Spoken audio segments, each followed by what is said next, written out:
Good evening. In today's special coverage, we bring you the latest updates from Lebanon, the clashes between Israeli occupation forces and Hezbollah, while shedding light on the severe humanitarian crisis unfolding as a result of the Israeli aggression. Stay with us for more.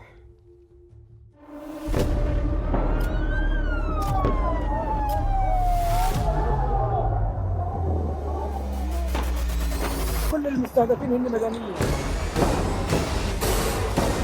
وضع شيء مرعب، شيء بخوف.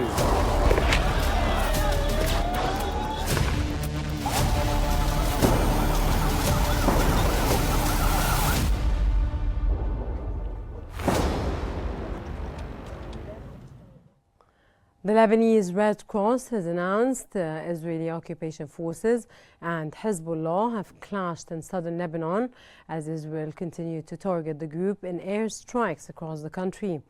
Israeli occupation forces said that it carried out about 200 strikes in Lebanon in the last 24 hours.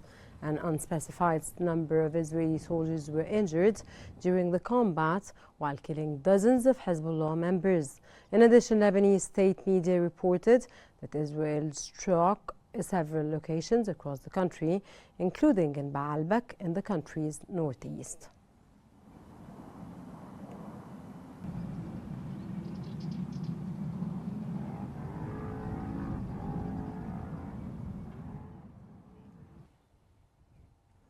Meanwhile, Hezbollah rocket barrages have triggered sirens across northern Israel overnight and into the early morning. Sirens and explosions have blared across the bay in Haifa and the town of Kiryat Shimona.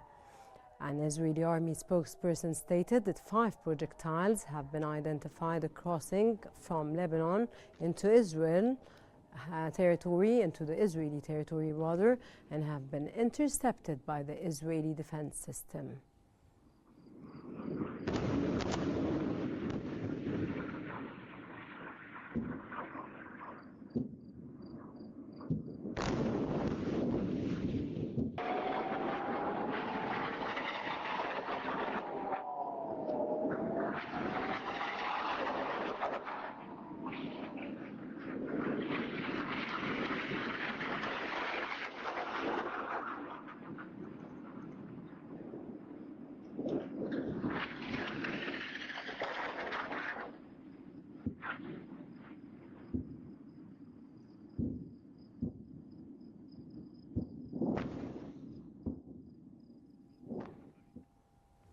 Hezbollah has announced that it targeted a gathering of Israeli occupation forces at the Zibdin barracks in occupied Sheba farms with a rocket barrage. Hezbollah also attacked Israeli forces at Kiran Naftali and carried out a drone strike on the Marjayoun district and the air defense base in Kiryat Eliezer, west of Haifa. Additionally, the group launched a rocket barrage targeting Israeli troops in the Matula settlement and other forces at Khaliyat Warda, Zariyat barracks and the Shomira settlement.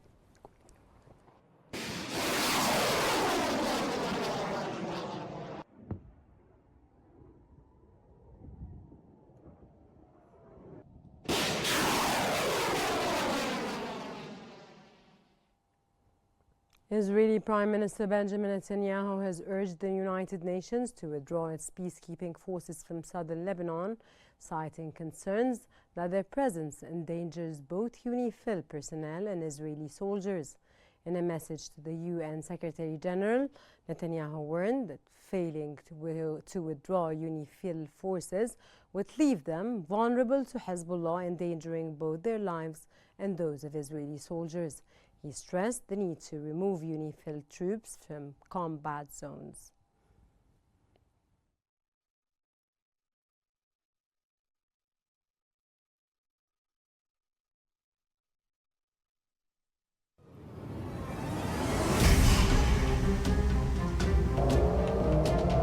Hezbollah reported that its fighters engaged in direct combat with Israeli occupation forces, attempting to infiltrate the southern Lebanese town of Ramiyah, resulting in casualties among Israeli troops. Israeli media confirmed the confrontation, citing a military spokesperson who detailed clashes between Hezbollah fighters and Israeli occupation forces, specifically mentioning the 8th Brigade and the Elite 707 Lothar unit. The spokesperson claimed that the Israeli occupation forces responded with airstrikes, killing several Hezbollah members. Sirens blared in northern Israel, signaling escalated hostilities in Upper and Western Galilee. In the midst of these developments, U.S. Defense Secretary Lloyd Austin expressed concern over Israel's continued attacks on UNIFIL positions, urging his Israeli counterpart Yoav Gallant to prioritize the safety of international peacekeeping forces and the Lebanese military. Israel's repeated strikes on peacekeepers raised serious questions about its disregard of international protocols. Hezbollah also launched drone strikes targeting the outskirts of Tel Aviv, as Israel responded by imposing closures around several northern towns. In a further act of aggression, Israeli occupation forces ordered the evacuation of residents from 23 villages in southern Lebanon, displacing more civilians and extending the zone of conflict from the Bekaa Valley to the Mediterranean. Intensified Israeli attacks have led to the displacement of nearly 1.2 million Lebanese, exacerbating the humanitarian crisis in the region as Israel's offensive continues to fuel hostilities and unrest.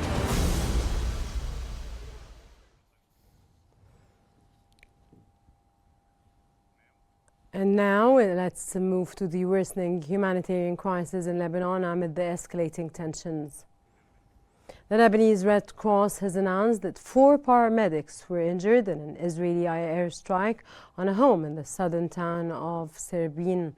The Red Cross confirmed that its ambulances were targeted despite receiving clearance from UNIFIL to move toward a Lebanese army checkpoint that had been attacked by Israeli forces. The Lebanese news agency reported that civilians were also injured in an Israeli strike on a building in the area near Sidon. Additionally, Israeli aircraft targeted a vehicle in the Bekaa Valley in eastern Lebanon.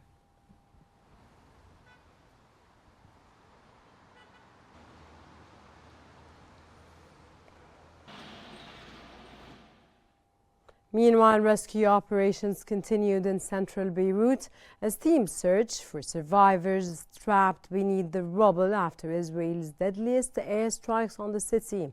The narrow roads in the area are complicating efforts to clear the debris and reach those still buried.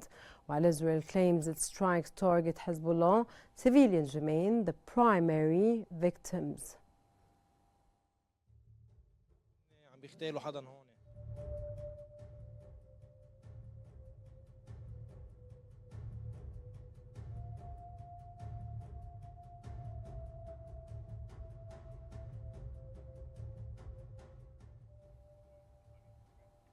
For more analysis, we're joined by Paul Yaqoubian, member of the Lebanese Parliament from Beirut.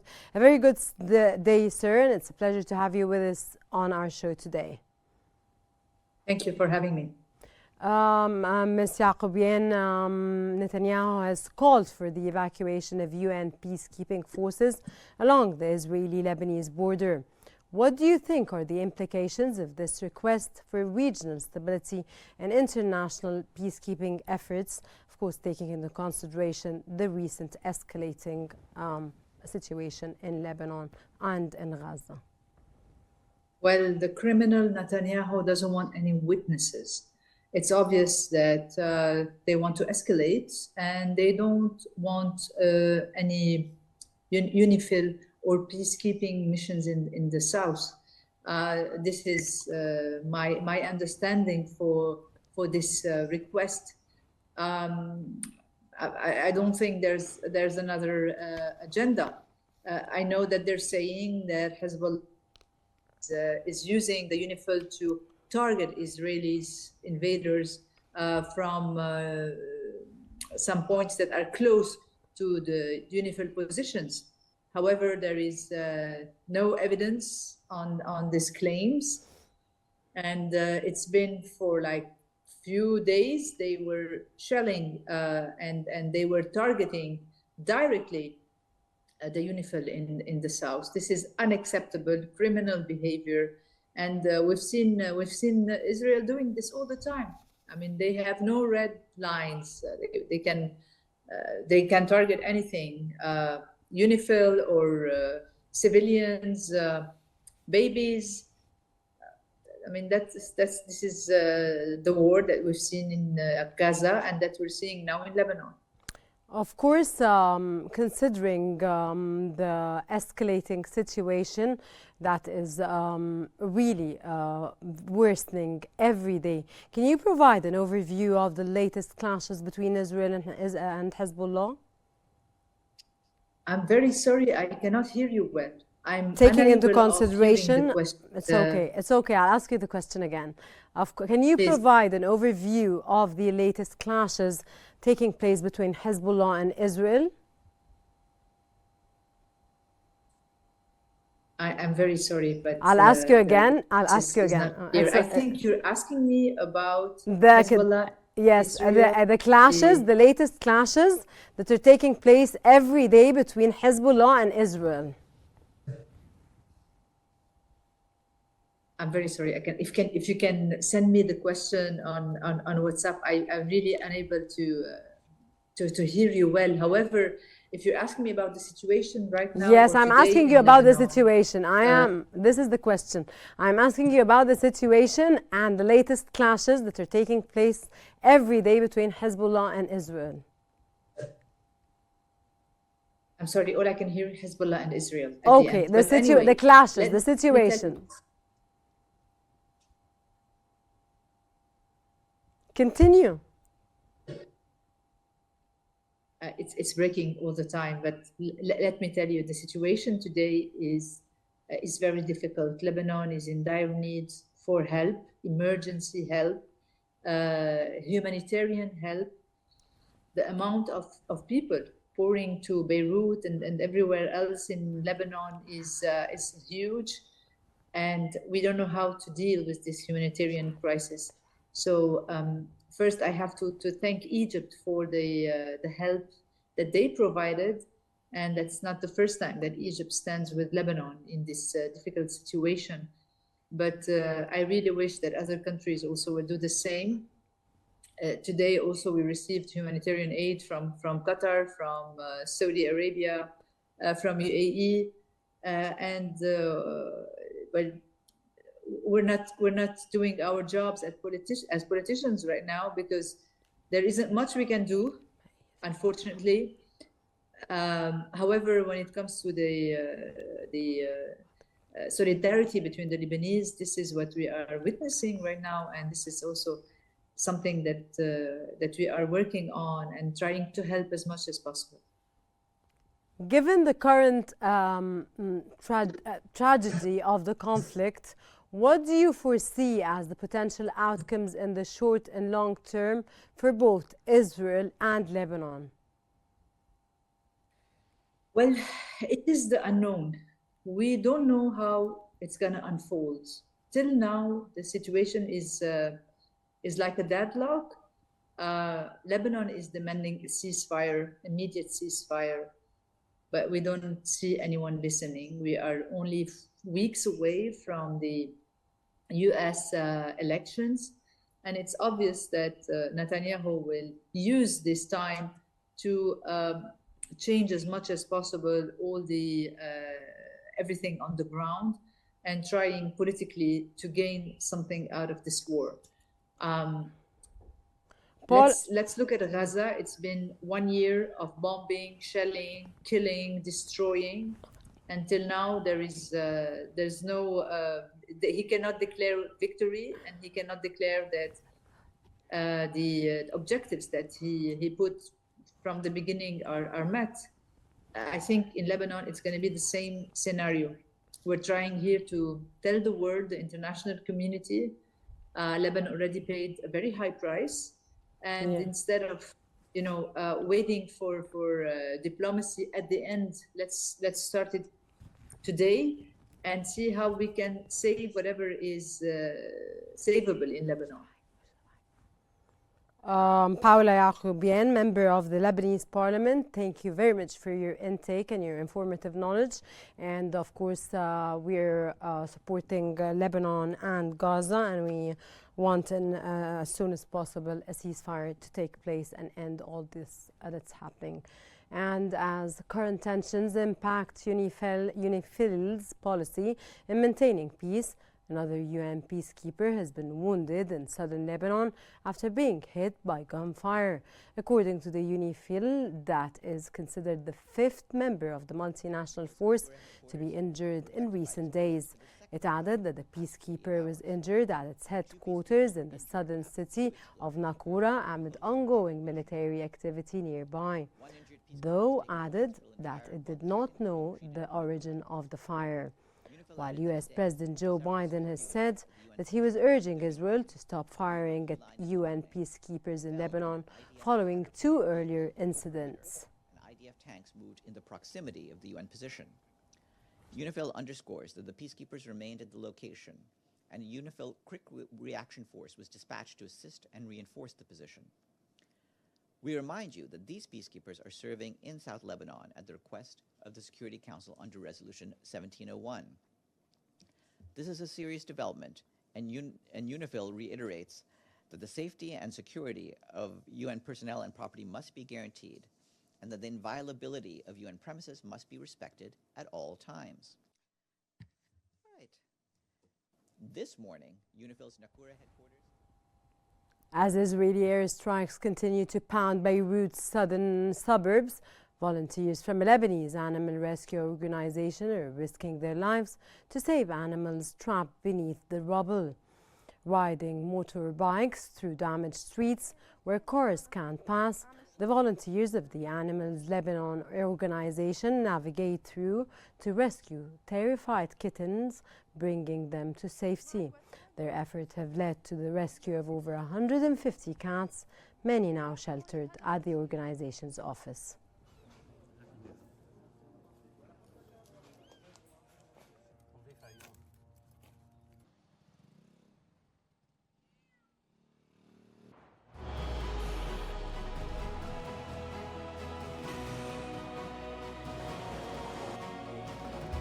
Lebanon is facing an unprecedented humanitarian crisis as Israeli airstrikes intensify in southern regions and Beirut, forcing tens of thousands to flee their homes. The Lebanese government has responded by converting hundreds of schools and public institutions into shelters, closing classrooms indefinitely to accommodate the growing number of displaced citizens. This mass exodus has led to the largest displacement in Lebanon's history as civilians flee northward to escape relentless bombardment, drawing parallels to the crisis in Gaza, where schools have similarly become emergency shelters.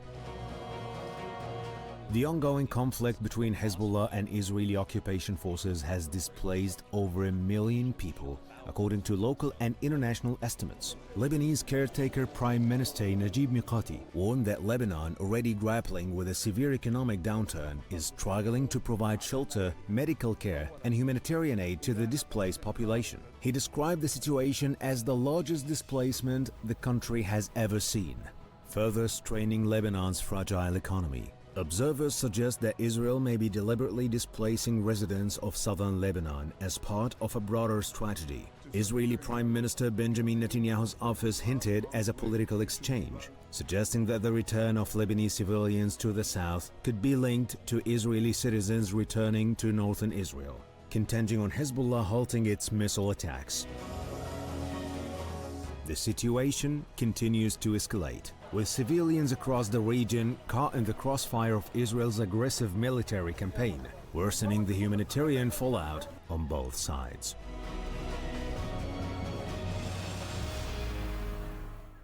And now we are joined by Robert Rabil, Professor of Political Science at Florida Atlantic University from Florida. A very good day, sir, and it's a pleasure to have you with us on our show. Thank you. Thanks for having me. Sir, how do you see the Undersecretary General for Peace Operations statement regarding the serious risk to peacekeepers, of course, taking into consideration following their targeting by Israeli forces? Well, I can see that Israel is moving with its plan, and I see also that the United Nations, they have a very sensitive position in the south, according to them, that Hezbollah is using as a human shield. But the general plan, the broad plan, is for Hezbollah to clear the south, all of the south, from Hezbollah tunnel, from Hezbollah weapon, and from Hezbollah fighters. And the UNIFIL somehow is standing in their way, and this is why the Prime Minister of Israel asked the UNIFIL to withdraw from there. And I do think that the UNIFIL, they are going to withdraw, because I don't think Israel will stop anytime soon before clearing most of the south of Lebanon from Hezbollah. Bearing in mind that the Israelis today, they are facing problems. They are facing more fighting, more resistance, but still they are dedicated to moving into South Lebanon. Sir, a top official from the UN's World Food Programme expressed concerns that Lebanon's ports and airport might become non-operational, which could severely impact food supplies. What are your thoughts on that potential humanitarian crisis that could create? Okay, I can tell you this from United States perspective. United States has asked the Israeli to keep the airport open, and you have ports. If it's not the Beirut port, you have the port in the north, Tripoli. So I think mainly will keep receiving aid, although not as much as before. But you have the American attempt, the EU attempt, the Arab Gulf attempt, Egypt, all to keep certain outlets open to let the humanitarian aid go into Lebanon. And I see that it's gonna continue. Sir, there appears to be a conflict in the United States foreign policy, balancing the need to contain escalating tensions in the Middle East while also aiming to weaken Hezbollah. How do you see this contradiction affecting regional stability? I don't think a clash, and I don't see a contradiction myself. There is certain tension, there is certain differences how to approach, but I can tell you this, and I see it clearly from here, from where I am and from my contacts, is that United States, broadly speaking, is at one with Israel in going after Hezbollah and eliminating as much as possible the power infrastructure, social infrastructure of Hezbollah. So from that perspective, you don't have a clash. Now, what United States is telling Israel is telling, listen, the outlet, mainly the airport, we have to keep open, and don't hit the Lebanese army. And I can tell you why. Because from United States perspective, the Lebanese army is the only institution that is efficient. Some of its members, they are being trained in United States. And United States really trust mainly the Lebanese army. Yes, it speaks with the politicians of Lebanon. It speaks with the leadership of Lebanon. But United States has really kind of trained, equipped to a certain extent, and knows the Lebanese army. So this is mainly what United States want. United States want the port to be open and for Israel not to hit mainly the Lebanese army. And of course, certain other, what we call vital infrastructure in Lebanon. Mr. Robert Robil, Professor of Political Science at Florida Atlantic University from Florida. Thank you very much for your informative knowledge and for your intake and for your insights. And as we navigate the unfolding crisis in Lebanon, understanding the political, humanitarian and regional implications is crucial. Stay tuned for further insights and analysis as these developments shape the future of the Middle East. This concludes our coverage for this hour. Don't forget to follow Q News on YouTube, Facebook, X, Instagram, and TikTok at QNewsEG to stay informed. And for real-time updates, connect with us on the UMS digital platform. Watch it. Thanks for watching and stay tuned for more updates on Q News.